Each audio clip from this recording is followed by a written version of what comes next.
Hello, global gardeners.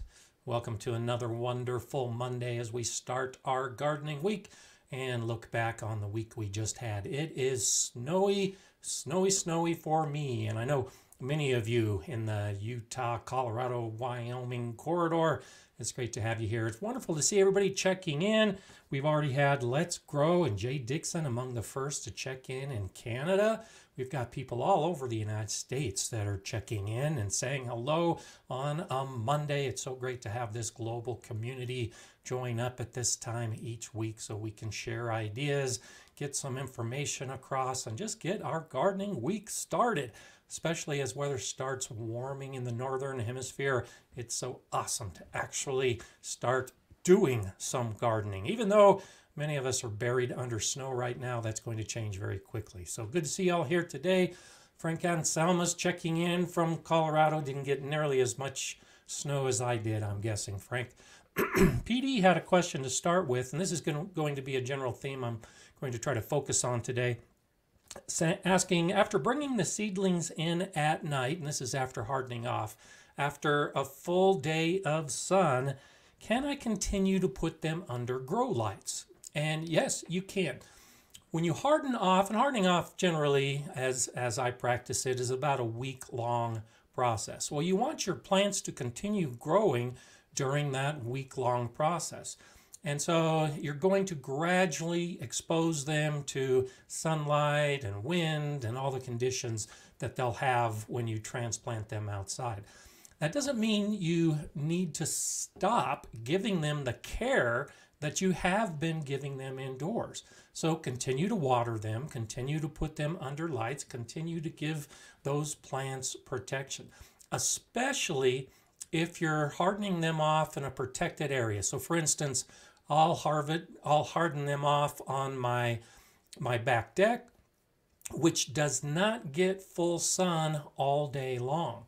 And so about half the day during the hardening off process, they're still outside, they're exposed to the elements, but those plants are getting more shade than sun.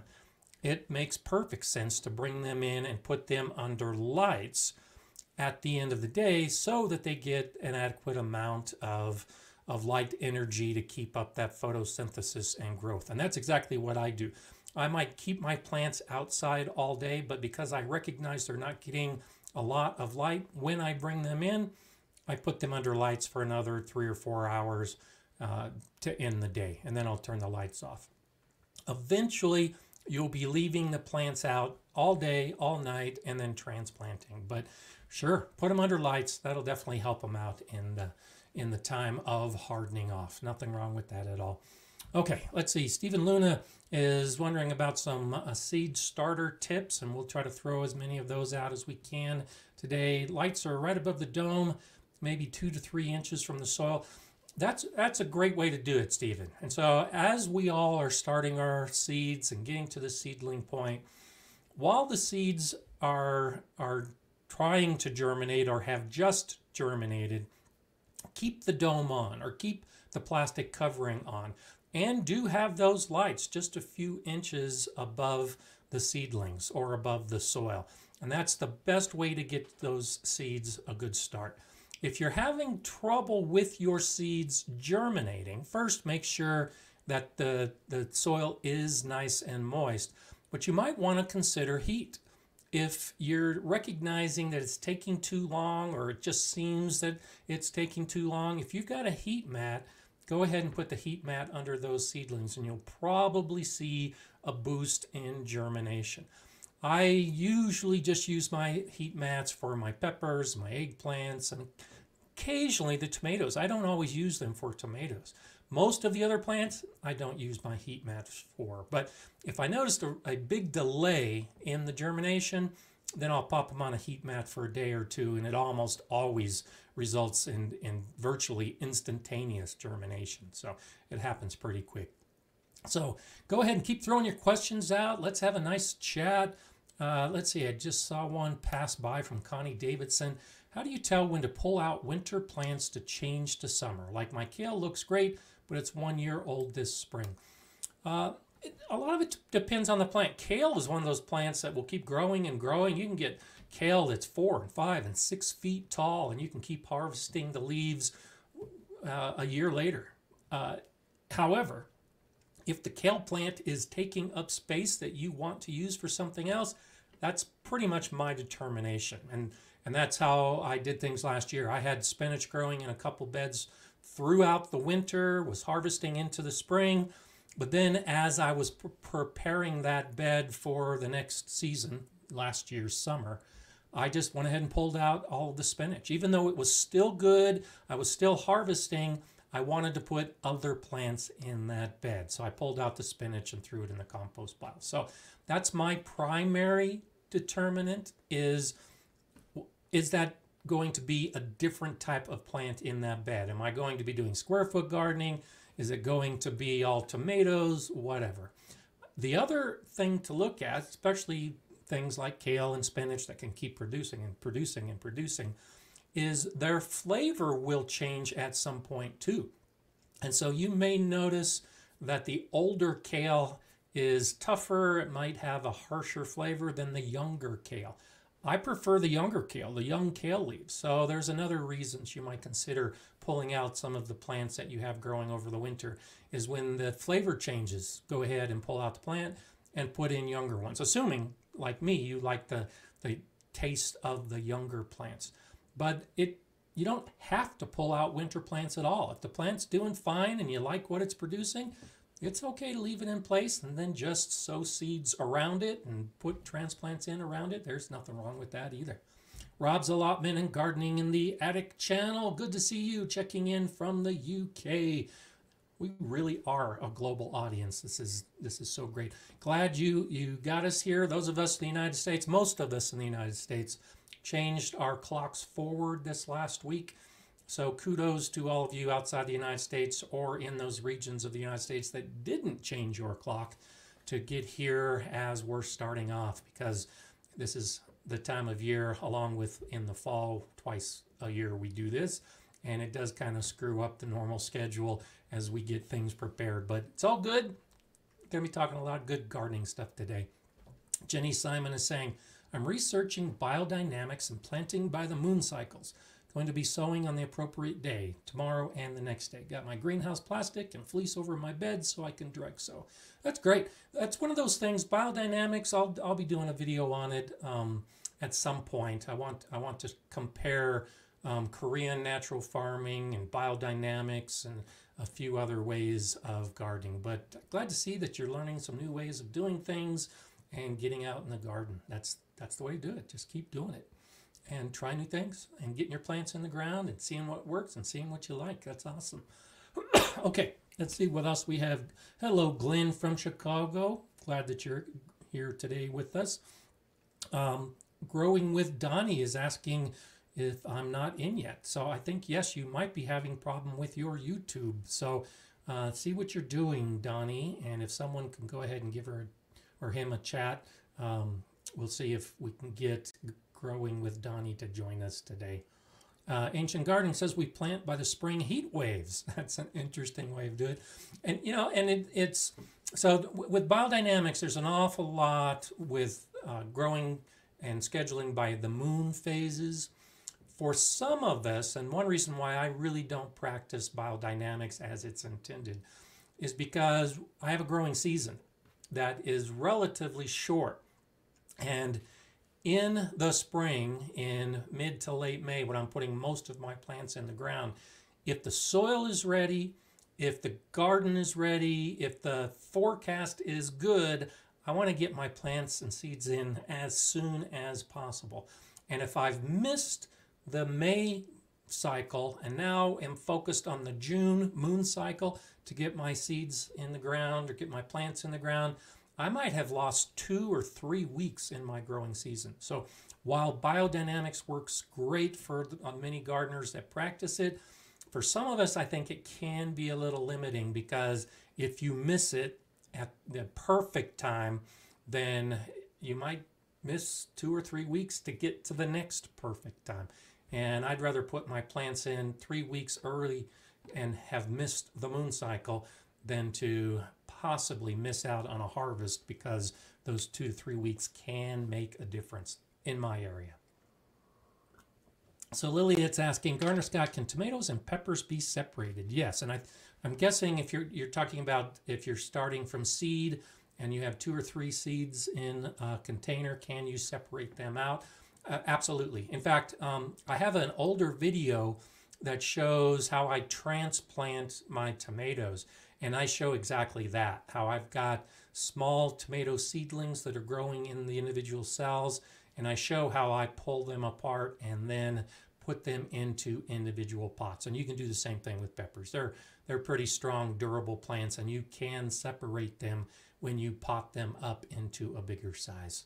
Okay, Chris says, did your homework. Great, 2,700K is good for blooming, but 6,500K can do it too. We were talking about lights a couple days ago, and that's awesome. Glad you did that. Chris, good to hear it. Okay, Ellen is saying, hello, Gardener Scott from the land of the bluegrass, Georgetown, Kentucky. I think I've driven through Georgetown. I had some relatives that lived in Kentucky for a while, and then they lived in Tennessee for a while. So I traveled through lots of areas in both those states. So welcome. Good to see you here today. It's so nice to have everybody. We had a blizzard yesterday, literally a blizzard by all the weather definitions. It was snowing all day long, and we had sustained winds in excess of 50 and 60 miles an hour, whiteout conditions. All highways were closed in my area. They just reopened within the last hour. It was terrible. And so the picture you see behind me today is my garden. I took it about an hour ago, and you can see the snow drifts, the metal beds that are far behind me are about 27 inches above the surface, and you can see the snow reaching all the way to the top. All of my other beds have snow going. These beds that are right here, my metal beds, you can see the one closest to my head is completely covered by snow. You can't even see the metal bed, just some of the plants that are popping up above it. So I have some huge drifts in my garden area. Officially, we got 12 inches of snow, which is quite a bit, but with that wind, my driveway is virtually clear. All the snow blew off it, and it blew into my yard. So I'm staying indoors today. I'm not doing much in the way of gardening, but I wanted to show you at least what my garden looks like right now with all the snow and the blizzard we got yesterday. So it was crazy. Okay, let's see. Barbara Finley's asking, what kind of pots do you transplant pepper seedlings into? Thanks for all your help. You're welcome. I mostly start my pepper seedlings in either a peat pellet or one of those individual cells in like a 72 cell tray. And then from there, I'll pot up into generally about a 3-inch pot, which is pretty close to the same size as the yogurt cups. So in recent videos, I've been showing you my yogurt cups and those smaller black pots. And that's typically where I'll put the initial transplanting. And usually I'll do a second transplant with both my tomatoes and my peppers, and I'll go up to a 4-inch or a 5-inch pot. And that's usually as big as I get. And then from there, I'll go out to the garden. And so it's the way I do it, just because I cycle plants through. And so I've talked about this in a few previous live streams and on videos, and get the question often, why don't you just start straight into the pots? Well, I grow so many plants that if I started all of my seeds in individual pots, I don't have enough lights. And it takes up a lot of space. And then not all the seeds will germinate, and some of those pots will be wasting space as I'm waiting for the germination. So I germinate in 72 cell trays or with the peat pellets, which are also 72 in a tray. And then I'll pot up the plants that have germinated and the seedlings that are actively growing. And I'll put those in the yogurt cups or the 3-inch containers and put them in a container like a tray underneath light. So we're going from 72 small cells, and typically I'll move up to about 18 of these pots in a tray under a light. Well, different seeds are being started at different times. And so there's always one cell with seeds germinating under lights, while there's another tray with pots that is growing under lights. And gradually those bigger trays or bigger pots are going to be cycled outside. Generally, those are the plants I'll be hardening off first and putting out in the garden first. And so it's just a rotation as I'm starting the seeds, up potting them, hardening them off, starting more seeds, and following that process. So that's one reason why I do that with the peppers and the tomatoes is I'll start small, then I'll go into a small pot, and then I'll go into a bigger pot. Just so if some of those plants don't survive along the way, I haven't wasted too much space. You can definitely start in a single pot. You've got the space, let your plant grow, harden it off, and put it outside. But for me, I take 2 steps for most of my plants. And the 3-inch tends to fit best in the trays I use and gives me the best bang for my buck as far as the lights and the space are concerned. So hope that helps out, this little extra information about how I do my seeds. Letitia, good to see you here today. I'm starting seeds indoors for the first time. Not a lot of space, so I'm experimenting without grow lights. We'll bring them outside during the day and then inside at night. Thoughts? You can definitely do that. The biggest concern I have is the amount of light. Seedlings should have 12 to 15 hours of light as a target. I usually do 14 to 16 hours in that range. That's where I got my timers set. And so if you're not providing your seedlings that much light, they might get leggy. They might get tall, thin stems. You won't have really good stocky growth. So outside and inside without grow lights can work, but I'm guessing you do not have 12 hours of sunlight on those plants. And that's really what they need right now. So I would suggest you use some type of supplemental light, and that could just be putting the plants in the pots on the trays underneath your lights in the kitchen. Put them on your kitchen table and turn those lights on. That can be enough extra supplemental light. So you have them outside, bring them inside, put them in your kitchen under some lights, and I bet you'll see better growth on your plants. Right now, I think we're at about 8 hours, maybe 8 or 9 hours for me of good sunlight. And even that's not enough for the seedlings. So even if the days were warm enough, I just don't have enough sunlight. And most of us in the Northern Hemisphere are in that mode right now too. So throw some type of supplemental light on them. You don't need grow lights. They just need light. And I bet you'll see some better success. Rob's Allotment and Gardening in the Attic is asking, do you prefer round or square pots? I'm not sure. I use both. And so I collect pots over the years, and I save and reuse my pots throughout the year. And I'll generally start with the round pots just because we're putting round pegs in round holes, basically. So I'm using a round peat pellet, and I'll put the round peat pellet into the round pots, and I do a lot of that. But then when I start running low on the round pots, I'll do the square pots, because I got a lot of square pots too, a lot of 3-inch and 4-inch square pots. And those work real well for those square cells, the 72 cell trays. So now I go square cell into square pot. So that's generally how I do it.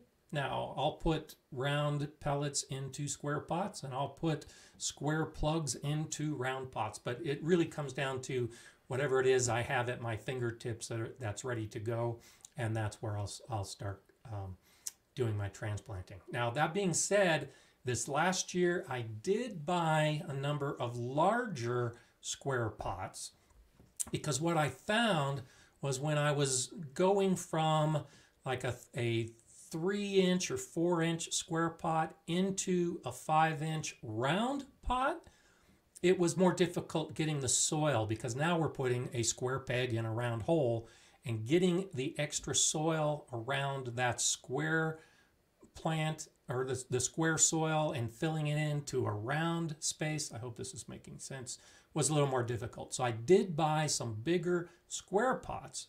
So when I'm moving from the 3-inch square to like a 5-inch square, it's easier to put in the extra potting soil as part of the transplanting. So I do it all kinds of different ways, but I do try to match from little to big, and I've got enough pots that I can do that. It really doesn't make a difference. It really comes down to what you've got and what you're doing, and I'm sure you can make it work. Okay, let's see what else we got popping up here. It's so great to see everything. Tasha's asking, what soil mixture do you use when potting up your tomatoes?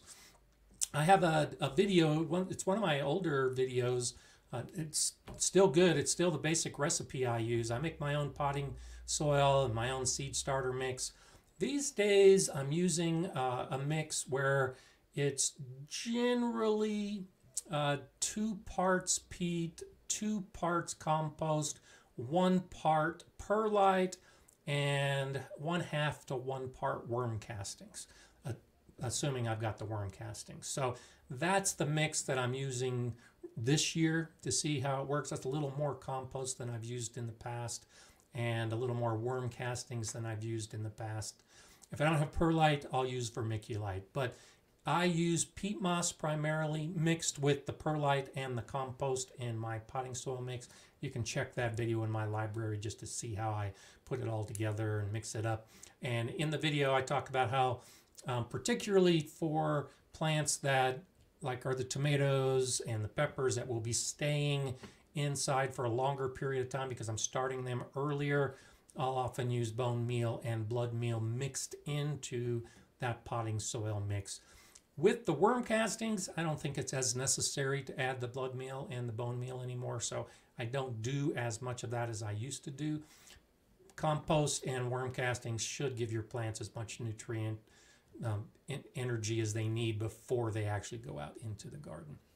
So Chris is asking, have you considered one of the 5000K, 50,000 lumen lights for whole room growing? I have thought about that. I have a light that it isn't quite 50,000. I think it's closer to 10,000 lumen that I have in the ceiling outlet in my grow area that I'm experimenting with this year. So like I said, I rotate through the plants, through the lights and the pots. And so what I'll be doing this year, Chris, is having the cells and then the pots underneath the smaller lights. And then when they get into the bigger pots as the last step before I harden them off, I'm going to be putting them on some table space underneath this high intensity light and to see if I can notice much of a difference. So it's not quite that powerful, but it is a pretty powerful light, and I'm experimenting with it this year. Haven't done that before, so I'll have to let you know how it works as we move forward. So Azianom is asking, when will it be a good time to plant lemon thyme outside? And so it really comes down to your weather and your climate. Thyme can handle some cool conditions. And so if you've got plants that are ready to go, I would go ahead and put them outside as soon as you start getting nighttime temperatures that are regularly 50 degrees Fahrenheit, 10 degrees Celsius. And that would be a good target. The thyme will do great in temperatures, air temperatures like that. That's generally when I target most of my herbs is nighttime temperatures of 50 degrees Fahrenheit, 10 degrees Celsius. That usually means the soil is warm enough that most of the plants you'll be putting out will be fine. So see what it's like in your area specifically for when those conditions develop, and that's when I would put them out. Growing with Donnie, there you are, you joined us. I wasn't sure earlier if you were having YouTube problems. I found a liquid calcium and magnesium fertilizer on sale this weekend. What might that be most useful for? Tomatoes and peppers. Those are often made with the intent of giving a boost to tomatoes. They can also be used for peppers, but you'll often see mixes like that specifically say put on tomatoes. I would suggest, however, that you understand what the nutrients are in your soil, because most of our soils in the United States have ample amounts of magnesium and calcium. And you really don't need to be adding a fertilizer. You just need to keep the soil nice and moist, and the plants can absorb the magnesium and the calcium and everything else. So you can try a fertilizer like that for tomatoes and peppers, but just be aware that your soil may not need it. And so therefore you're adding extra nutrients that your plants and your soil don't need at all. Linda's asking, have you ever added Azomite to your potting soil? I read it makes a big difference when up potting. I did. I added, I think it was to my grow tower, the green stock vertical system.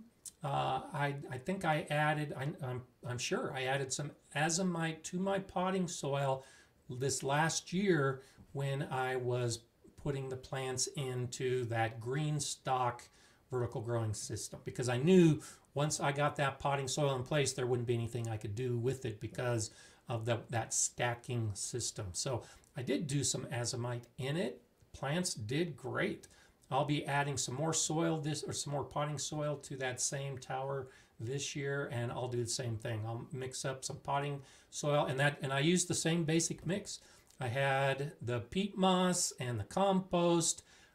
Didn't use worm castings this last year, but I did use vermiculite and then some of the Azomite, and had great success with the plants. Grew a lot of herbs, grew some peas, grew some lettuce crops, grew some mustard, and they all did great in that green stock system.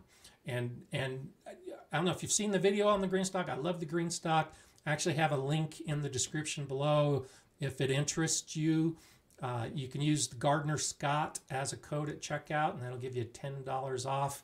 But the green stock really is a good system, and I know a lot of you have it and are using it, and you've got to make your own potting mix or buy a potting soil and put it into it.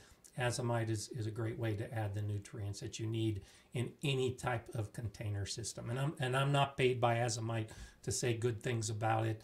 And it's just one of those things, any type of good nutrients to add to potting soil can be a good idea, because the difference is, and this is important to recognize, in your open garden and in your garden beds, hopefully you're amending with organic matter. You've got lots of good microbial growth. You've got earthworms. And so you usually don't need to add much in the way of fertilizer, because your native soil has nutrients and minerals, and then all that organic material adds the minerals and the nutrients, especially if you've got some leaf mold that's been worked into it. There's so much you can do to your soil to make it good that you don't need extra fertilizer. But when you're growing in containers, now you're growing in some type of mix. Typically, it's a soil-less mix. So it's only the peat moss and the compost and the perlite and the worm castings. And so therefore, the nutrient value will be less than that great garden soil that you've been amending. And you will need to fertilize your containers. And so big difference. I'm not an advocate of just fertilizing your garden. But when it comes to containers, I fertilize, and yes, you will have to fertilize, because that potting soil may not give the plants everything they need. So Amy Moisa says, hi, new gardener here. Welcome to the world of gardening. Amy, we are doing hugelculture. Oh, you popped above me. There we go. Hugelculture with small branches, twigs, and brown leaves in our raised beds.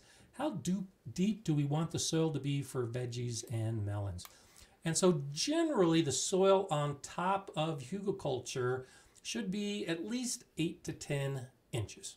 But that does depend on what kind of plants you're growing, because you can get by with less soil. If you're growing shallow rooted plants like lettuce, you might want more soil if you're growing a plant that can get deep roots like tomatoes. But in my hugelculture mound this last year, where I grew squash and pumpkins, my soil was about 8 to 10 inches above all the logs and the twigs and the branches, and they did great. And I put a wood chip mulch on top of that soil, and all the squash and pumpkins really thrived this last year. I show that in a couple of my videos from last year where I'm sitting by the pumpkin patch and showing you as I'm talking about the pollination. I've got that video about pollinating squashes and the video about pruning the pumpkin plants. That was on top of a hugelkultur mound with just about 8 to 10 inches on top of the wood, and those plants were among the best that I had growing last year. So hope that helps, Amy, in your new gardening venture. Glenn Davies says, I received my first green stock. Excited to get my lettuce, kale, and cilantro starts transplanted soon. Good for you, Glenn. And I'm going to be doing that. That's actually the lettuce, kale, cilantro, the herbs. I'm going to be focusing pretty much primarily on those type of plants. I did try growing some peas, and they did okay, but I had much better success in the green stock system with those salad crops and herbs that I could just go outside, cut off some, and bring right back into the kitchen. It's a great system for doing that. The Banks Homestead, good morning to you as well. And I saw the Cash Homestead from Utah checking in right at the beginning. So it's great to have some of the homestead channels that are joining us today as we share all this great information. Jennifer is saying, would you know what fertilizer would be good for an Andromeda plant? It isn't doing well and I've never gave it fertilizer. Thank you. Generally speaking, if you haven't fertilized in a while, I would say a balanced fertilizer. And by balanced, that means the 3 numbers are all the same. And I would guess something like a 5-5-5 or an 8-8-8 would probably be good. I wouldn't really suggest that you try a heavy dose of fertilizer. Like, don't do a 25-25-25 right off the bat. But try something like a 5-5-5 to get started and see if maybe you'll see a little bit of a boost. If any of you are growing Andromeda plants and you have a specific fertilizer that you use, please feel free to share that with Jennifer as well. Letitia is saying, we need to fill a raised planter for ornamental perennials. What soil mix do you recommend since we can't amend it the same way as garden soil every year? And so the way I do it, and I showed this in the video where I started my asparagus plants, because it's the same idea. Asparagus is a perennial. So in the beginning, and what I did in that video was just add a lot of organic matter to the native soil. So in the beginning, you want to try to have as many organics in it as possible so that you really create a good environment for the soil organisms. And then from that point forward, you're not really going to be able to amend it, like in my asparagus patch. And so the solution after that point of where they're growing every year is to top dress with compost and use organic mulches from the top. And so if in the beginning you had a good mix of compost and aged manure and crushed up leaves and dried grass, and that's how you built your soil to start, well, all those soil organisms and the microorganisms are there. And so now when you add a layer of compost to the top of the soil, particularly in spring, those organisms are there to start decomposing that material and bring those nutrients back into the soil. So in the beginning, you're creating your soil from within, and in subsequent years, you're adding to the soil from above. And if you're familiar with the no-dig gardening method, that's basically how that method of gardening happens, is you just add more compost to the top each year. And just a couple inches of compost is enough to keep those organisms moving all the nutrients throughout the soil. And so that's how I'm approaching my asparagus bed. That's how I would suggest you approach your perennial beds, is just add compost and mulch every year on a regular basis, just to try to keep that soil alive, and your perennials should do just fine. So Jenica's asking my thoughts on electric pH and fertilizer testers. I think they're great for most gardeners to get a general idea of your soil conditions. And so I had an electric pH tester that I used in the the Galileo greenhouse for a number of years.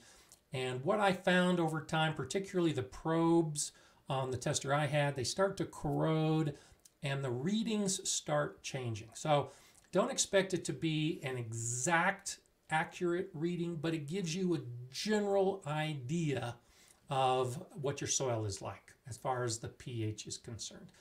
And really, the best way, especially from a fertilizer perspective with the nutrients, is to do a professional test. Now, you can get the home tests. Again, they'll give you a basic idea of how much nitrogen you have in your soil, the general range of what your pH is, and that's usually good enough. And so if you have a general understanding based on a tester that your pH is somewhere around 6.8 and that you are low in nitrogen, well, you can just keep adding organic matter, and that's going to fix both of those issues. It'll keep your pH real close to neutral, and it will improve the nitrogen along with all the other nutrients in your soil. But if you really want the most accurate reading of what your soil is, you really need to get a professional laboratory analysis. And you don't need to do it every year. Do it once every 5 years or so, just to see if you're heading in the right direction as far as improving your soil is concerned.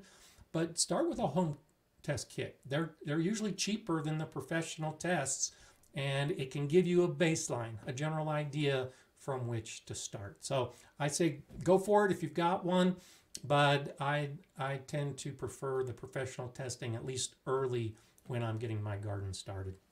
So Hot Pepper Paul is joining us from Florida. I recently saw an article that stated you should never go above 10-10-10. The reasoning being that if you have to go higher, then your soil is in need of amending instead. Exactly, and that's one reason why I suggested the 5-5-5 earlier. Now occasionally there are some plants, like potatoes for instance. If you're growing potatoes in a bag, and Tony O'Neill has a great video that he just released this weekend and talks about fertilizing potatoes, you will want to go above a 10-10-10 because you shouldn't be giving potatoes much nitrogen, and you should be focusing more on the phosphorus and the potassium. So I think he actually has one of the fertilizer he recommends, which is like a 5-15-25, something along those range. So it depends on how you're growing, and it depends on the plant. So if you're growing in containers, again, like I said before, you'll have to add more fertilizer than you would in your open garden. But you're exactly right. And that's why I say I'm not a big fan of adding fertilizer to my garden beds, because I'd rather have that healthy soil that doesn't need fertilizer than to throw fertilizer at it. Because if you throw something in your soil that's higher than a 10-10-10, you can actually be causing some issues with the soil microorganisms and actually start hindering that development and the growth of that beneficial bacteria and fungi. So good point, and it is something that I try to stay away from when it comes to the fertilizers I use. So interesting that you saw that information, because most of the time we don't need strong fertilizers. Unless, like I said, Tony recommends a stronger one because you're growing a plant that needs energy in a quick period, and you're growing it in a pot where the soil generally isn't that great. That's one way to do it. Drawing Momentum, hello to you. Thanks to me for inspiration and wisdom. Well, you're very welcome. I'm glad to help. I made 100 seed pots from toilet paper rolls I saved, filled with soil, my trees and fruits pruned and amended. Can't wait for spring. That's awesome. You really are on a momentum towards your growing season. So that's great. I'm so glad to hear that. Kevin saying, my bag of potatoes is doing great thanks to Tony at Simplified Gardening. And good. Glad to hear that, Kevin. And I wanted to give a shout out to Georgia gardener Kevin, because he did a video on his channel this last week where he shows selecting and then starting a tomato seed, the Mortgage Lifter tomato that he chose as part of the single seed challenge this year. And we had Scott Head on the show about a month ago talking about the single seed challenge. And I encouraged you to think about doing the challenge, and if you did, to make a video and to post that video. And that's exactly what Kevin did, was to post the video showing that whole process. And Mortgage Lifter is a great tomato to start with. It's an heirloom variety that has a great story behind it. It's called Mortgage Lifter because during the Great Depression, a guy was able to grow tomatoes and sell the plants and pay off his mortgage. And Kevin talks a little bit about that in his video. So if you have some time after this, go ahead and check out Kevin's video, and you can see how one of the group, is doing things with the single seed challenge this year as well. So good. So glad you shared that. Okay, let's see. Trudy's Fun is saying peat versus cocoa core. Do you prefer one over the other? Our local shop was out of peat, so now I have 90 liters of coconut core. So I actually have a video that compares peat and core. It's actually one of my most controversial videos. I didn't intend it to be controversial. I just tried to show what at the time I knew to be factual information behind the core and the peat. And for me, I prefer the peat moss. Now, the big question comes up about sustainability. I've done the research, I've seen studies, and I have read a lot from the Canadian Sphagnum Peat Moss Association and from the Canadian government. And I've seen videos. And while it's argued that peat moss is not sustainable, in Canada, the practices that they are following makes it as sustainable as possible, if not more sustainable than natural conditions. And it's incredible to actually, if you do any research on peat moss in Canada, how much effort they're making to return their peat bogs to natural settings so that the peat grows. And they are harvesting, but there are so many millions of acres of peat bogs in Canada that there's just no way they could ever harvest that much. And so because they are practicing sustainable agriculture and recovering a lot of the bogs that were harvested, it is a sustainable industry. Now, that can't be said for most other areas of the world. I know Russia is starting to make some action in that direction, but any other country, pretty much, the peat is not sustainable. So for me in the United States, getting my peat from Canada, I prefer that. It's inexpensive, it's readily available, and I'm not worried about the sustainability. For me, the cocoa core is more expensive, and I can't get it in large enough amounts to really make it viable. So that's why I focus on peat. But when I did that video, it's got thousands and thousands of comments, and I really learned a lot after I did it, because I started getting communications from people in India and other areas of the world where they're harvesting the coconuts and processing to make the cocoa core. And so I have a much better understanding and a much better appreciation for that industry than I did when I first made that video a few years back. And so for you, if the core is more sustainable, if it is less expensive, then use it. They're virtually interchangeable. The peat is acidic, whereas the core does not have that acidity. It's more of a neutral pH. But when you mix them into soils as gardeners do, they're virtually identical. The properties are very, very similar, how they hold water, and it's really the water retention, which is why we're using those products. They take a long time to break down, and they can be quite effective. So ultimately it comes down, for me, to which one is least expensive and more available, and that's what you should use. So I think there's nothing wrong. If you've got a bunch of cocoa core, go ahead and use it. I have a bunch of peat, which is why that's what I continue to use on a regular basis. And so when I talk about my potting mixes, if you are using the core instead of the peat, the potting mix will be just fine. And the same with the seed starter mix. My recipes, you can use the peat and the core interchangeably, and there will be no problem with it. So whatever works best for you and whatever you feel best about. I know there are many people that don't believe the Canadian peat is sustainable and they choose not to use it. That's fine. That's fine. You can definitely have that belief and garden in that direction. My research has just shown that the Canadian peat is sustainable. So I'm not at all guilty about it. And I get questioned on that quite often about how I should feel guilty for using peat, but I really don't. I think that's a great industry, and the government is really doing a great job to oversee that industry to keep the peat bogs viable. So there you have it.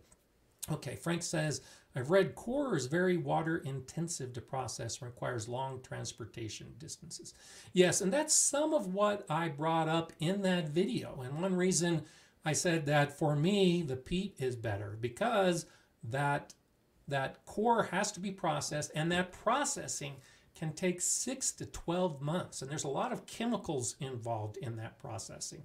So there's a lot of water need to rinse off all those chemicals. And then at least for those of us in the Northern Hemisphere, they have to put it on ships, and then the ships have to cross the ocean, and then they have to put it on trucks, and then it comes to us. So I think, for me, that the coir has a big carbon footprint, and that's why I prefer peat. But like I said, I was in communication with a number of people in the coir industry, and a lot of these regions where they're processing the coir, well, they have a lot of water. They are in areas with rivers and oceans that some of the rest of us don't experience. So they've got the water for processing. It's not as big an issue as I thought it was.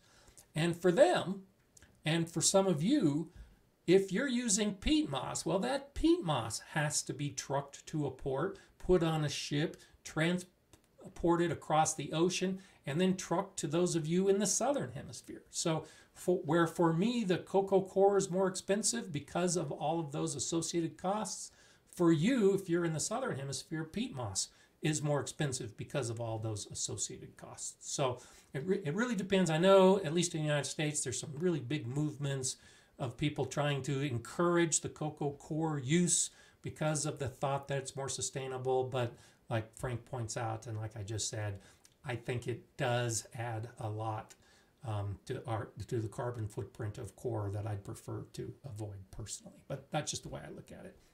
Okay, Steven's asking, do you ever have the need to sift your seed starter mix to filter out larger peat chunks? Oh yeah, absolutely.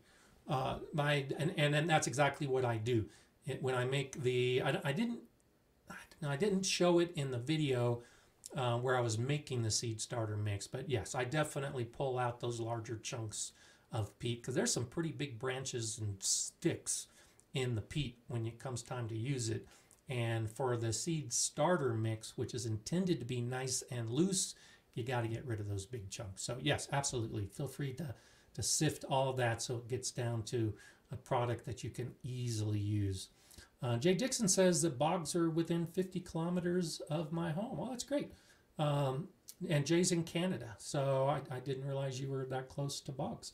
But exactly my point. There are bogs all over Canada, and I've done some relatively extensive traveling in the eastern part of Canada and flew over miles and miles and miles of bogs. So Canada is just such a huge country, second largest country in the world, filled with lots and lots of space with no people, and there's a lot of bogs in a lot of that space. So thanks for sharing that, Jay. MH is saying you can also use pine bark as a peat substitute, generally needs to sift for a little bit. Yes, I haven't done a lot of that, but I am aware of that. The alternatives to peat and cocoa coir, you can use a bark-based product, and pine bark is most often available, at least in areas around me. You can also use compost. Compost that's been sifted and all those chunks are out can also be used as an alternative in potting mixes and in seed starter mixes. The only issue I have with straight compost, if you're growing in it, is sometimes once it gets wet, it can get a little dense. And so the cocoa coir and the peat moss help to improve the structure of the mix so that it's not a globby mess of just straight wet compost. But but yeah, definitely sift some pine bark, and you'll be able to use it. It's the same basic woody organic material, and can definitely be used. Greg Daner says, I know you have mentioned this in the past, but a lot of my pepper seeds have come up with the seed shell still attached and they're not coming off. Any solutions? I just physically pull the leaf, one leaf away from the seed. It's not that big a deal because those initial seeds are the cotyledon leaves. They're going to fall off. The issue is that you need those leaves spread out so that they can start absorbing the light to give the energy boost to the rest of the plant. So do separate them out so that you can get those leaves soaking up the light. If you have to tear one of the leaves, the tips off of one of the leaves, go ahead and do it. I've learned that if the seed is a little wetter, a little moister, that it tends to separate easier. But I'll just get in with my fingers and just pull them apart so that those leaves can spread out and give the boost to the rest of the plant. I don't have a good explanation for it other than I think the seed just gets a little bit too dry, and so as it starts to split and open up, it doesn't split completely. That's my guess, but it happens to me with a lot of other types of plants too, not just the peppers, though it does tend to be more common in peppers. Just pull them apart, and if the tip rips off, don't worry about it because that leaf is going to drop off the plant in a few weeks anyway, and it's not going to get damage the plant at all, but it'll give a boost to the photosynthesis, which is exactly what you need. Seed Addict says that I just sold you on peat moss. That's great. It is something, you know, that I've had great success with. So I buy a lot of peat to use in my mixes, and I'll because it's so inexpensive for me, it is a better amendment for my garden beds as well, if I'm really trying to improve the structure and get some organic material in there as well. So Girl by the Brook is saying, getting into vermicomposting for soil amending. Good for you. Any thoughts on in-bed composting? And so I do have some thoughts, and I've been toying. I was going to do a video last year, and then I decided against it, and I'm thinking about doing it this year, and I'm not sure if I will. So there's a couple different methods for in-bed composting. And one you'll see often on videos is you dig a trench in your bed, and then you bury food scraps. You bury your kitchen waste in that trench, and the earthworms and all the other microorganisms, but particularly for vermicomposting, the earthworms will come in and they'll eat up all of those food scraps and in the process enrich half of your bed where you dug the trench. The issue I have is while you're doing that, you really don't want to be growing plants on top of or in that trench because that's raw organic material that has not decomposed, which means, yes, it's very active with earthworms and other organisms in the soil, but it takes a lot of nitrogen to get that initial decomposition started. And so that nitrogen is being used by the bacteria for the decomposition, and it won't be available for your plants. So while that can be a pretty effective way for improving your bed, during the time you're doing it, you can't plant in that part of your bed. So that's the biggest issue I have with it. You can also use a system where you have a big pipe, or you can take a bucket, like a 10-gallon bucket, and do the same thing. You bury the bucket in the middle of your bed. You drill a whole bunch of holes around the bucket so that earthworms can crawl in and crawl out. And then you fill the bucket with this food scraps or organic material and allow the earthworms to crawl into the bucket, eat the food, crawl out of the bucket, and then their castings enrich the bed. That can also be a great way of in-bed composting. But you're not using that space, and a 10-gallon bucket can take, or a 5-gallon bucket can take up a lot of space in your bed. So I'm still debating on whether I'll be doing that and showing you a video on it, but there's a couple methods.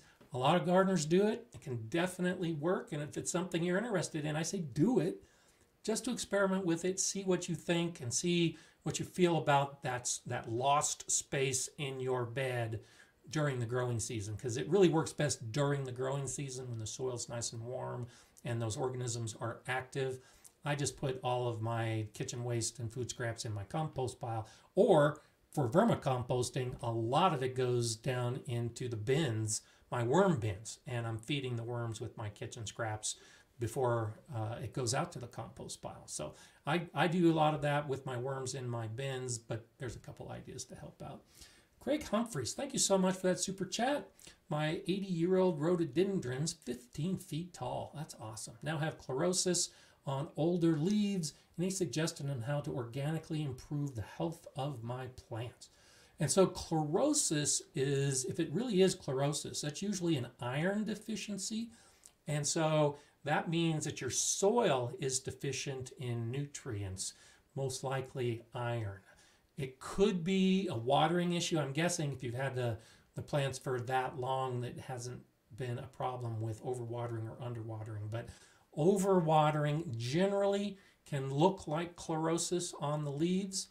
But check your soil. If you haven't amended your soil, if you haven't been able, like I said earlier, to add compost to the top and use the organic mulch to get organic material worked back into the soil by the organisms in the soil, then you might have to use some fertilizer to fix the chlorotic plant.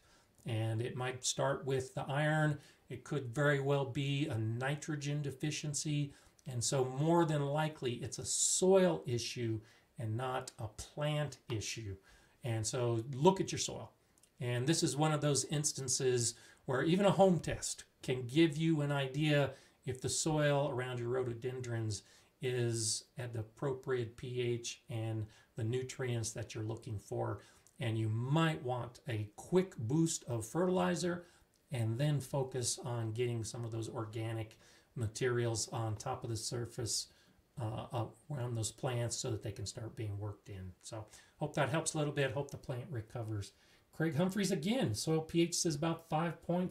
Okay, so you've got acidic soil, so it should be working okay. It's probably the organic material that I would say. It might be a little bit low. If the pH has been that low around the rhododendrons for this whole time, then it might not be. But it's possible that they might prefer a pH closer to 6. You definitely don't want to go beyond that, but get with the organics and start thinking about adding some iron and nitrogen fertilizer in the beginning. And again, I'm hesitant to say fertilizer is a fix because I believe the soil should be filled with nutrients. But chlorosis is a problem with nutrients, which means you've got to get some nutrients in the soil that your plant can soak up, and then do the fix with the organic materials on top of that. So let's say how it's going. And there you go again with another contribution. So that's so great. I know you're running behind, so when you get up to this point, I hope all this information is beneficial for you. But it's a soil issue, either with a watering or a nutrient or a pH. And as long as your pH is in the range for the plant, then it's probably the nutrients and the water that is making the biggest difference. So see if you can correct those issues, and you should have improvement as it progresses through there. Okay, we're getting a lot of good talk today, a lot of good information. Over 300 people on the live chat right now. It's so great to see the conversations going back and forth as well. And so let's just keep it going. We got about another half hour to go, and let's see how much more information we can crank out in this time. I think it's just so much fun. So Old Fart Gardener says, I think I'm going to put my tomato seedlings outside during the day and bring them in at night. Slower growth should be okay. Yeah, and that's one of those things I wanted to touch on today, talking about the hardening off and the spring transplanting. When you're ready, go ahead and start putting your plants outside. Now, as I talked about in the very beginning, light is a concern. Your plants still need a lot of light. But your hardening off process can take weeks if you want to. Go ahead and put them out, bring them in, put them out, bring them in. And when you are ready, and when your soil is ready, and when your garden is ready, then you can put your plants outside.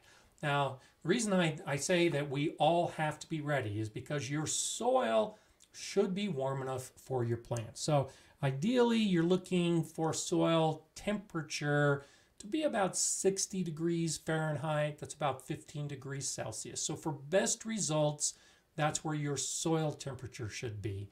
I already talked about the nighttime temperatures being 50 degrees Fahrenheit and 10 degrees Celsius. And then the biggest part of the triangle is you.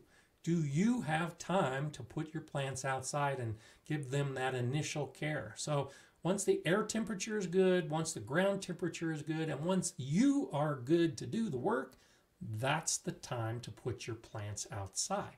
You still need to watch the forecast. You still need to look for dips in the weather, especially if you live in an area like mine near the Rocky Mountains, where after everything warms up, we'll still get a cold snap, and you might need to throw some protection over that plant if you get those cold conditions. But yeah, stick your plants outside now if they're getting ready and if the days are warm enough, and that will help prompt you and help get you ready to get into transplant mode and to get your plants outside. So I'm chomping at the bit for that. I use that as a great motivator. When I start hardening off my plants, when I start putting my plants outside, even if it ends up being a 2-week process because we suddenly have some dips in temperature at night, I'm still getting into that mindset of it's time. It's time to put the plants outside. I'm getting ready, and I don't mind going out and in and out and in to protect the plants during the hardening off process. It just gets me that much closer to having plants growing outside in spring. So I am so glad that so many of you are getting close to that point where you can put the plants out, and I'm still about 2 months away, but every day brings me that much closer to getting the plants outside, and I'm so looking forward to it. Patrick, thank you for that super chat contribution. I appreciate that. It's always nice to see that, and glad to have you here pretty much every week.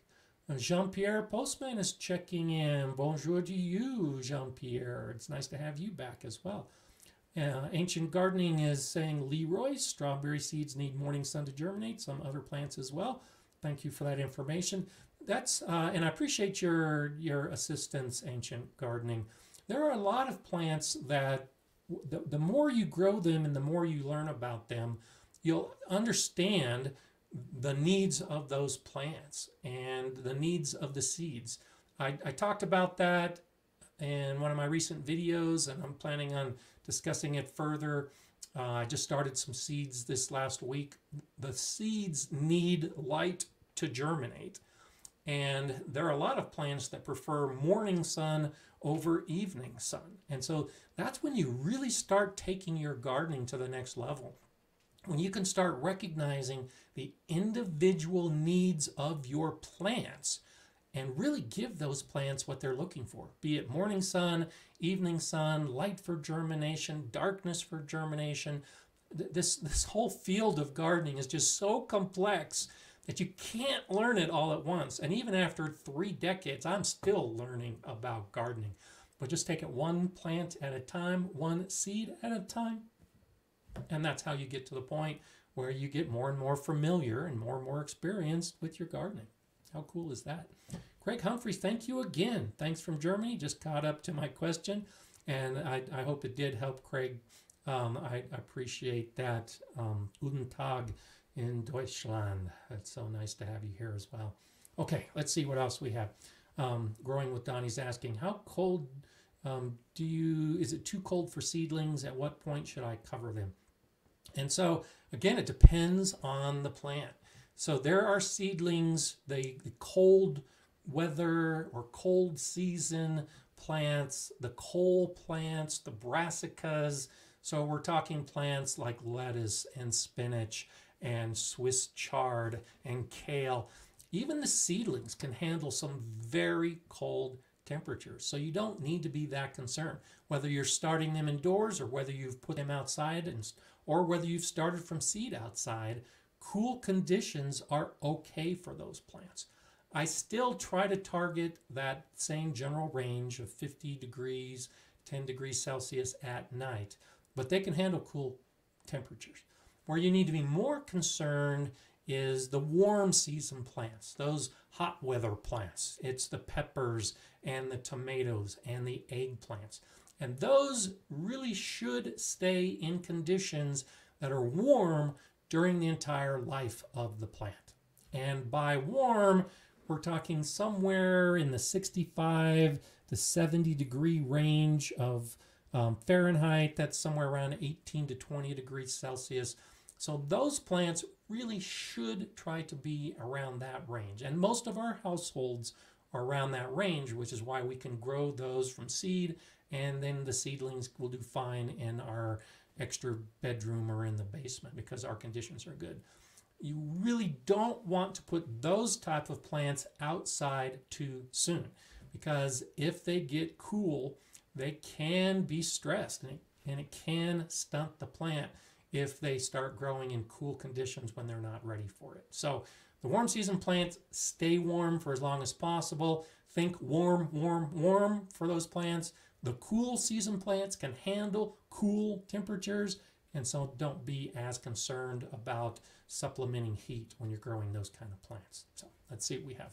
Laura Bahena is saying a local organic farmer recommends gypsum to loosen chronically tight clay soil. What do you think? Yeah, gypsum is one of those recommendations for clay soil that has been quite effective for many gardeners in many regions.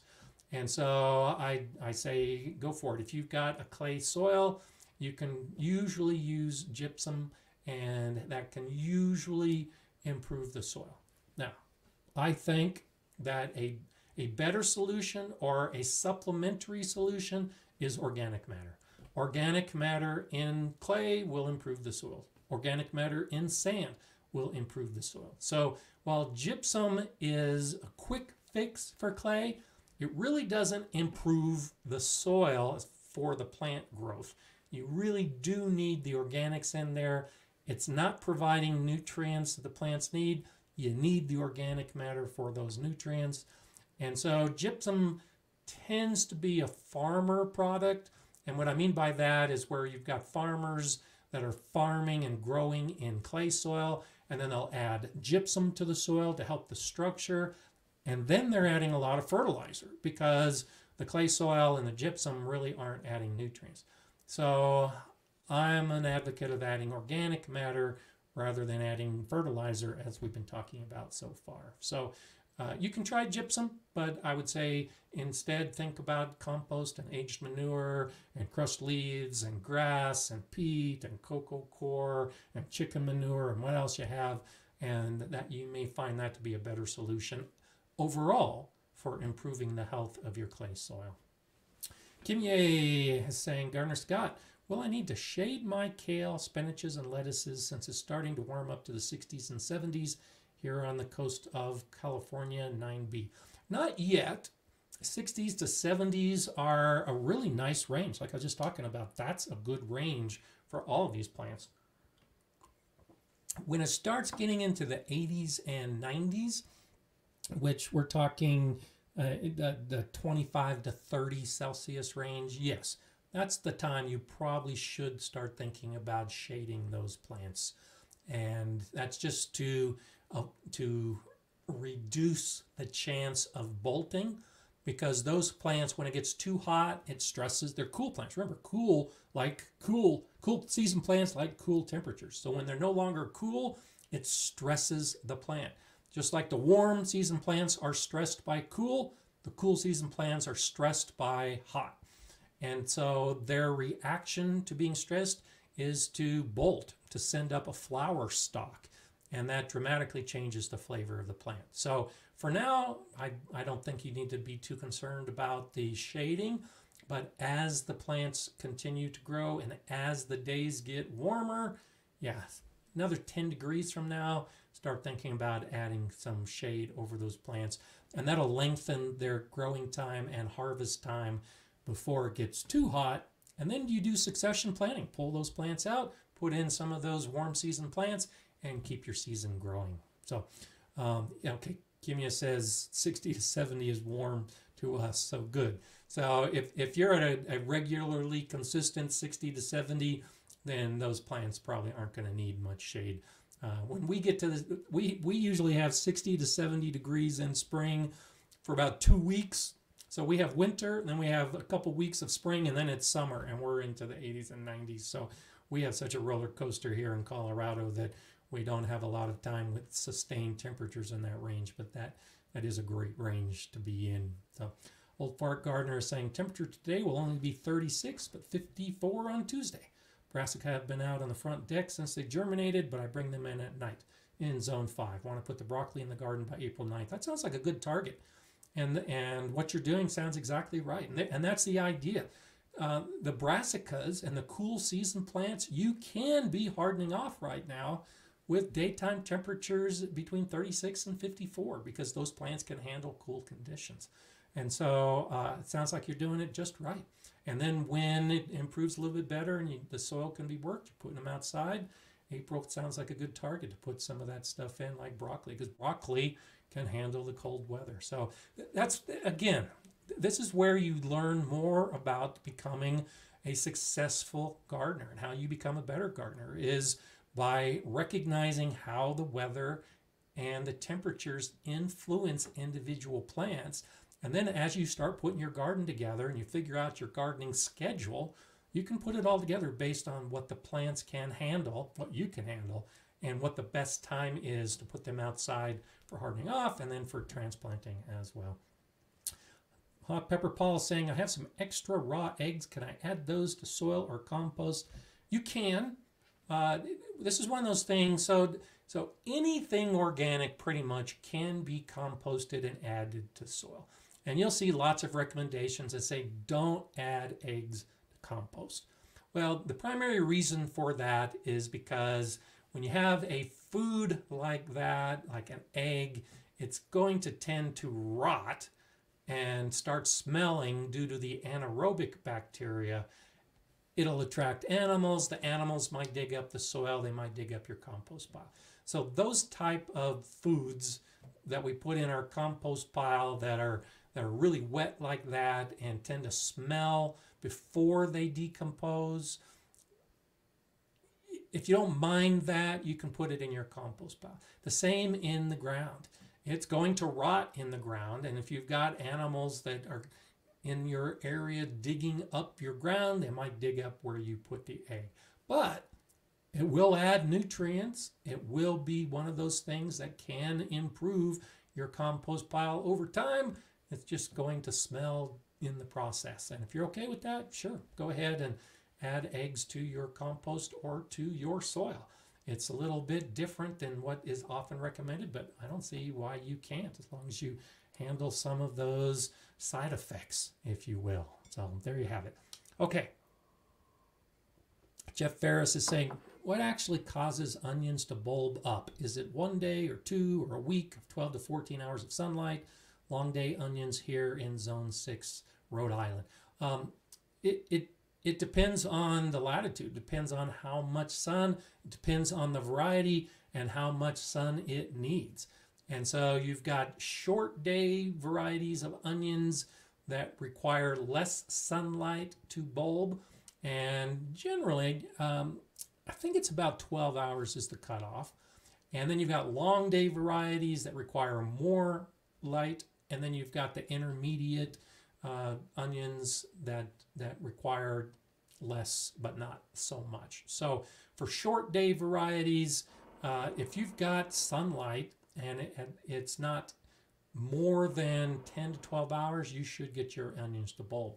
And if you're growing long day varieties, if you live in a long day area, then you've got to have that light. And so 12 to 14 hours of sunlight is probably okay for a long day onion in Rhode Island, but again, this is one of those. There are lots of different varieties of long day onions, and some of those long day onions will bulb better when they've got 16 hours of sun, and some of those long day varieties will bulb okay with 12 to 14 hours. So if you're growing a variety that doesn't bulb as well as you think it should, it might be because it's not quite enough sun. And so the next time, grow a variety that can handle a little bit less sun, maybe an intermediate variety. And with 12 to 14 hours, you should see it bulb up pretty good. But for those of you growing onions, and we've talked about this in the live chat in previous episodes, it really does make a difference where you're growing your onions and the varieties that you're growing. And you have to make sure you do try to match up whether you're in a short day area or a long day area. So Aza's saying, I'm new with gardening. Big thanks for your videos. That helps me a lot. See you next time. So glad that you're joining us. I'm so glad my videos help. I've said it over and over again. That's why I do this. It helps me. One of my videos, one of my favorite videos actually, is the video where I talk about the best way to learn gardening. And I really do think the best way to learn how to garden is to teach someone else how to garden. And I'll talk about that in the philosophy phase here in just a little bit. But that is definitely one way to get better at gardening. And so for me to be here every Monday and for me to make all these videos, I learn so much every time I make a video. You may think that I make a video and I do it based on all the information I already know. That's true in some cases, but for the most part, when I come up with an idea for a video, like for instance, the video I did this weekend where I talked about 10 mistakes in growing seedlings. Well, as I sat down, it's like I need to do a video about some of the mistakes that gardeners make when they're trying to grow seedlings. And so I started figuring out the video. I started making a list of potential mistakes, and I came up with 6 or 7. And it's like, nah, this needs to be a video with at least 10. And so then I got online and I pulled out some of my books and I started looking at what other gardeners think of as a mistake. And I started adding it to my list. It's like, oh yeah, I forgot that. Oh yeah, I hadn't thought about that. And before I knew it, I had about 14 or 15 common mistakes. And now I had to narrow it down to 10. And so as I was making that video, I was learning, I was remembering, I was really expanding my gardening world to come up with the 10 things I wanted to tell you. And so that's a great way for all of us to really get into gardening more, is to not only learn, but also think about sharing your information with others.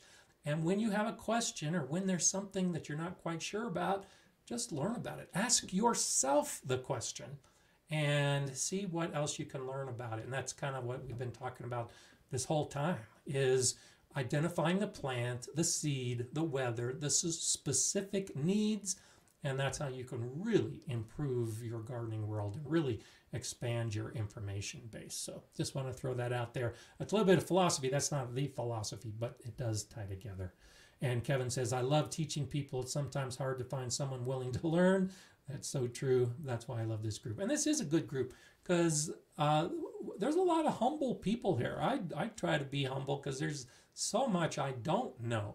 But this really is a good group for us to share some of the things we do know and a lot that we don't know. And it really is a good community. So thanks, Kevin, for saying that.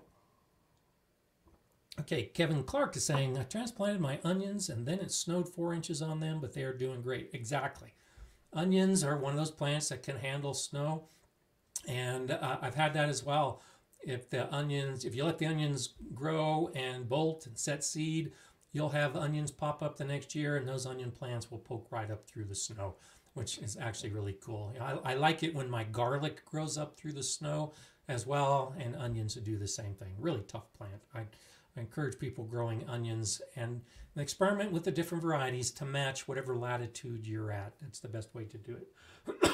Greg's saying, I try to teach my kids, but they are not interested. Ugh, hopefully someday.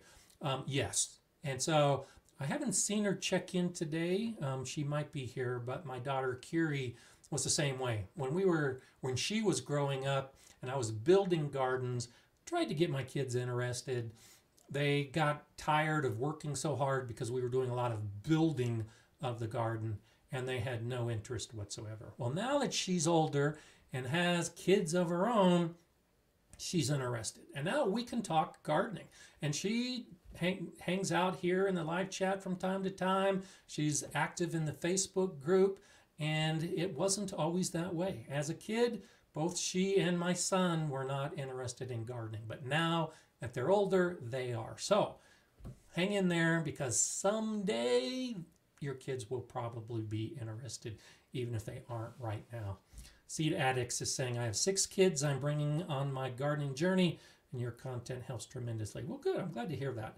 I really do have that great love for kids in the garden.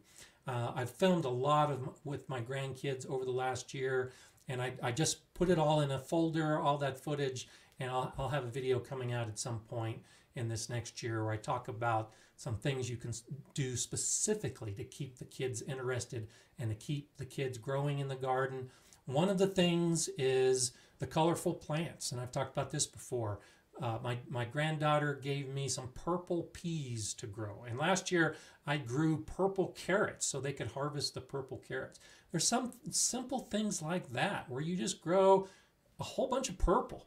You know, if you've got a granddaughter and her favorite color is purple, then grow purple carrots and purple kale and purple kohlrabi and purple peas and everything purple you can grow. And I guarantee you, when they come to your garden, they're going to be excited because they can harvest purple, their favorite color. And that holds true all across the spectrum. There's so many other great ideas. So glad to hear that. That's good that you've been able to get your kids on that journey. It is a good thing.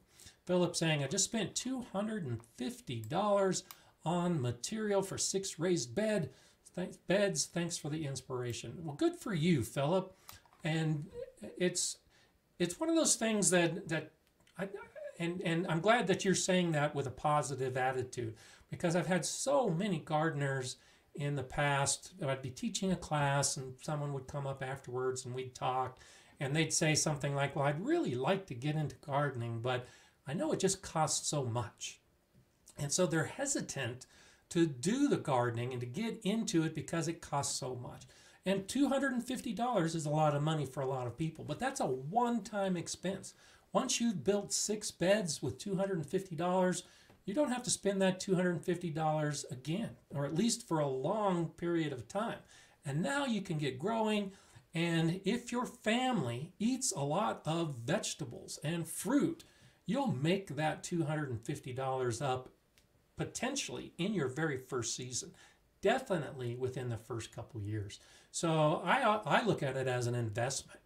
And not only is it something that you can be enthusiastic about and motivated about, but you can look at it financially from a budget perspective.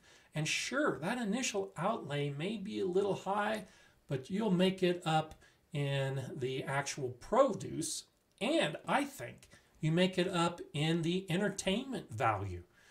Getting the grandkids out in the garden, my own kids out in the garden, and just the satisfaction of watching the insects and eating the vegetables and just being part of the garden, that's entertainment. A lot of that's better than paying to go watch a movie in the theater. And so you've saved that money, and it's all coming from your garden. So get those kids involved, get your family involved. That's really a great way to keep the journey going for everybody concerned. And if you can get it right, and this is what I didn't do, in the early days when my kids were in the garden, I was putting them to work. We were building the beds. We were taking the rocks out of the soil to make a bed. And so for them, it was all work, and there was no fun. And by the time it got to the fun point, they were long gone. That's why the ideas of growing purple carrots and purple peas and some of those other things right up front. Make one bed, and in that very first bed, grow some plants for you and your family and your kids to enjoy. And then when you build the second bed, chances are they'll be right there with you helping out, because they want to be part of that second bed in choosing those same kind of fun plants. And that can be a really great way, if you do it right from the beginning, to get your whole family involved. I wish I would have figured that out in the beginning. Okay, so that does bring us to the philosophy point that I said it kind of ties in when I was talking about the education and teaching someone to garden. And so I had a phone call this weekend. That's a phone call I always look forward to, and it was my buddy Jason a gardening buddy, and he called saying, I was thinking about you, and we had a nice conversation.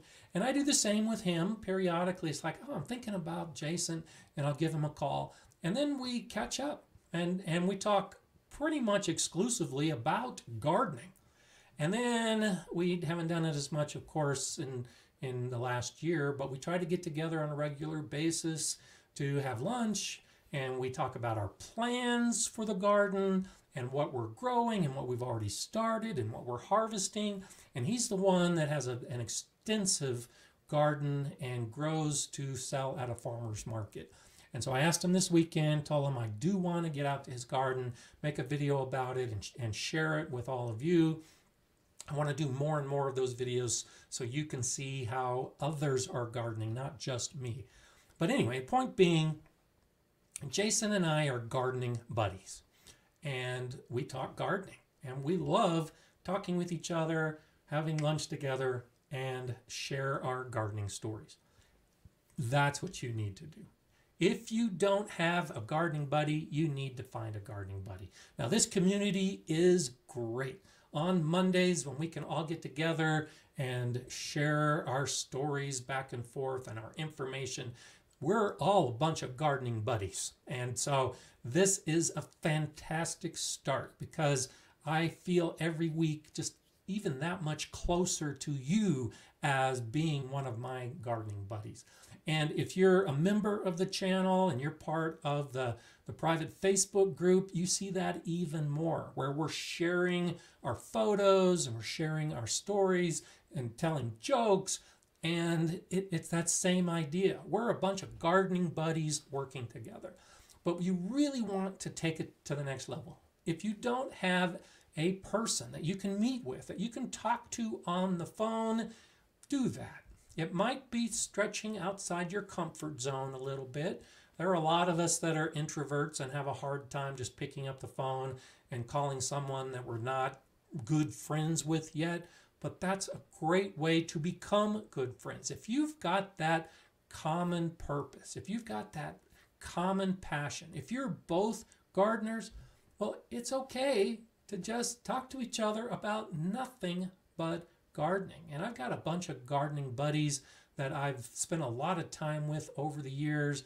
And I've said this before too, it bothers the spouses when we would get together for big group dinners.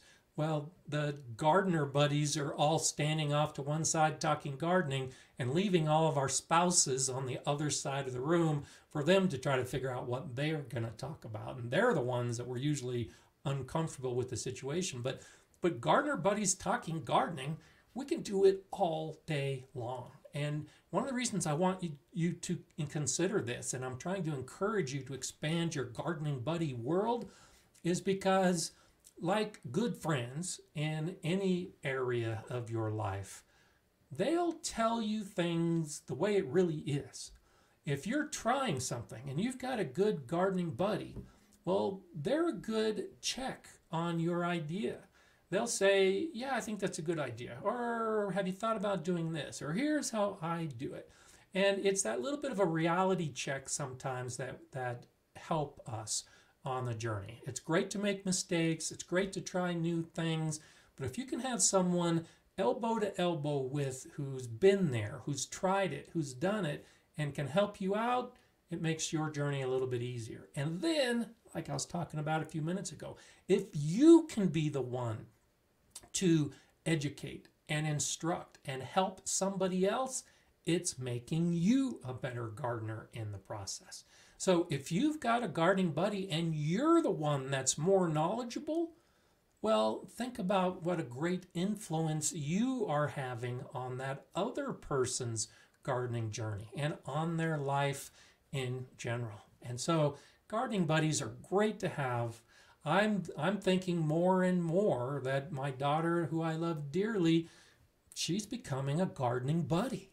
We've been talking about so many things through her whole life, and now we can actually get together and talk gardening because she's older now. Like I said, she's more interested.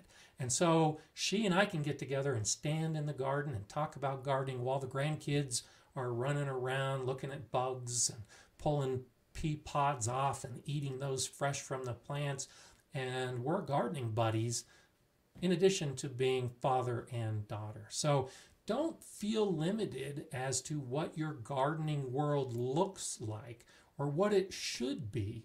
Just open yourself up to the possibility of somebody else in your life that shares the same gardening information. One way to do that is through a gardening club. Now, I know my gardening club is still closed because of COVID and we can't get out to where we normally meet, but gardening clubs can be a great way to build that network and find some gardening buddies. And if your area teaches classes, go to some of those classes. Our Master Gardener program teaches a lot of classes. Now, right now they're all online, but when they start going back to in-person classes, do that.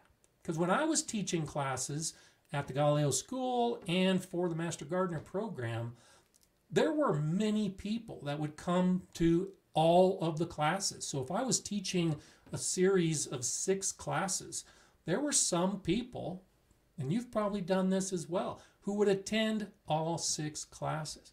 And as I would get to know some of these people, I would recognize others that were also there for all 6 classes.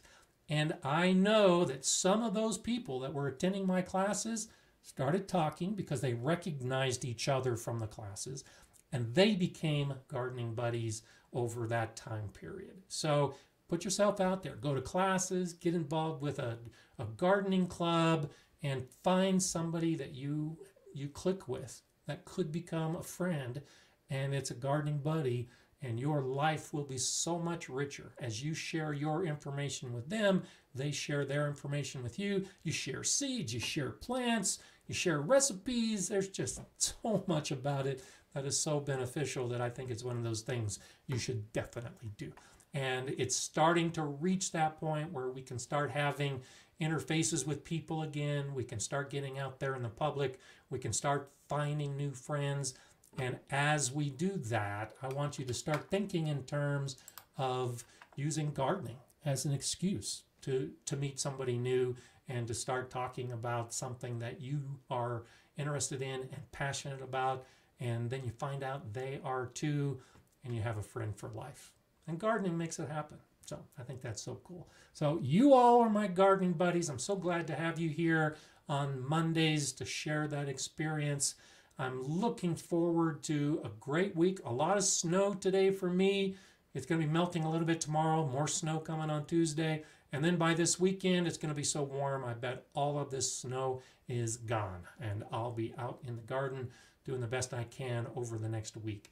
I hope the next week for you also brings some great gardening experiences, and you can get some seeds started, you can get some plants out, and we can share some of that next week when we get together again on Monday, same time, same gardening channel. Look forward to seeing you. Linda Davidson, I see you signed up as a new member. Thanks so much for being part of the community. I'll be back here. I hope to see you back here next Monday. I'm Gardener Scott. Enjoy gardening.